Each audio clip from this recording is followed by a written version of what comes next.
MSME sector भारतीय अर्थव्यवस्था के विकास का इंजन है और कृषि के बाद ये दूसरा ऐसा सेक्टर जो सबसे ज़्यादा रोज़गार दे रहा है।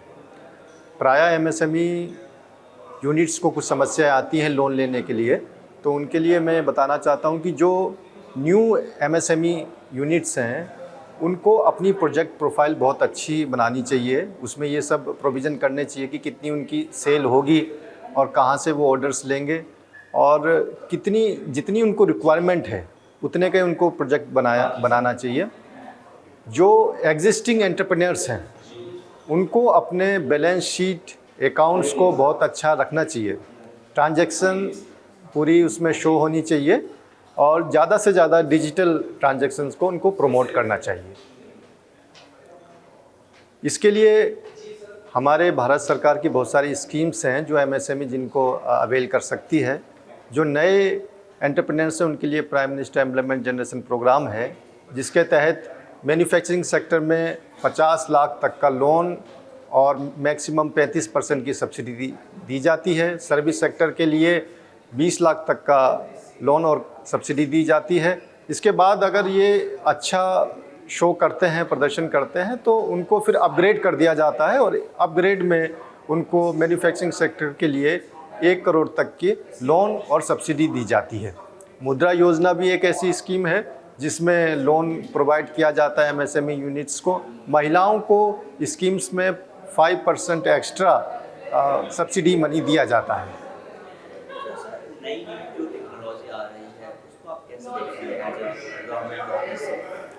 नई टेक्नोलॉजी ने ईज़ी ऑफ डूइंग बिज़नेस को बहुत अच्छा किया है और जो हर्डल्स आ रहे थे बिज़नेस में एमएसएमई एंटरप्रेन्योर्स के लिए उनको दूर करती जा रही है। जैसे आप देख सकते हैं कि जो अप्लाई करते थे स्कीम्स में वो बहुत इजी हो गया है, क्योंकि ये सारा ऑनलाइन है। तो ऑनलाइन में जो अपना फॉर्म भरते हैं वो तुरंत 5 मिनट में आ जाता है। एक रजिस्ट्रेशन होता है एमएसएमई का रजिस्ट्रेशन, जिसे उद्यम रजिस्ट्रेशन कहते हैं, वो 5 मिनट में हो जाता है ऑनलाइन और बिल्कुल निःशुल्क है, कोई देर नहीं लगती। तो इसने टेक्नोलॉजी ने बड़ा इजी किया है इन सब चीज़ों को। और ऑनलाइन मार्केटिंग है, ऑनलाइन मार्केटिंग के तहत वो अपने प्रोडक्ट्स बेच सकते हैं, पैसा उनको मिल सकता है, तो उनके बिज़नेस को काफ़ी स्पीड दी है। तो टेक्नोलॉजी ये भी उनको बताती है कि प्रोडक्ट किस तरह के होने चाहिए। गवर्नमेंट ने अभी Z zero effect zero defect की भी स्कीम इम्प्लीमेंट कर रही है, जिसमें वो कैसे अपनी प्रोडक्टिविटी को बढ़ाएं, अपने लॉसेस को घटाएं, वो सब दिया जाता है। उसमें 3 प्रकार का सर्टिफिकेशंस होता है, ब्रॉन्ज, सिल्वर, गोल्ड। तो इसका वो लाभ ले सकते हैं और इसमें कई तरह की सब्सिडी प्रोवाइड करती है गवर्नमेंट।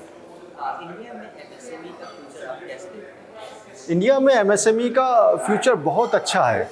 आप ये देखेंगे कि अब कितना बढ़ता जा रहा है एमएसएमई का जो सेक्टर है। इसमें पहले मैन्युफैक्चर सर्विसेज आते थे, अब ट्रेडर्स भी आते हैं और वेंडर्स भी आने लगे हैं। तो एक बहुत बड़ी फैमिली के रूप में एमएसएमई सेक्टर बढ़ रहा है। और पहले जिस समय वो पापड़, अचार, मोमबत्ती, अगरबत्ती बनाते थे, अब इससे उठकर वो सैटेलाइट्स के पार्ट्स बना रहे हैं।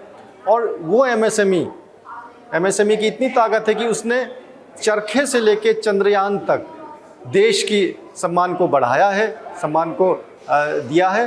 और एमएसएमई ही ऐसा सेक्टर है जिसने पुराने समय में हमारे देश को सोने की चिड़िया बनाया था और आज एमएसएमई सेक्टर ही सोने की चिड़िया से सोने का शेर बना रहा है और ये शेर मेक इन इंडिया का पर्याय है।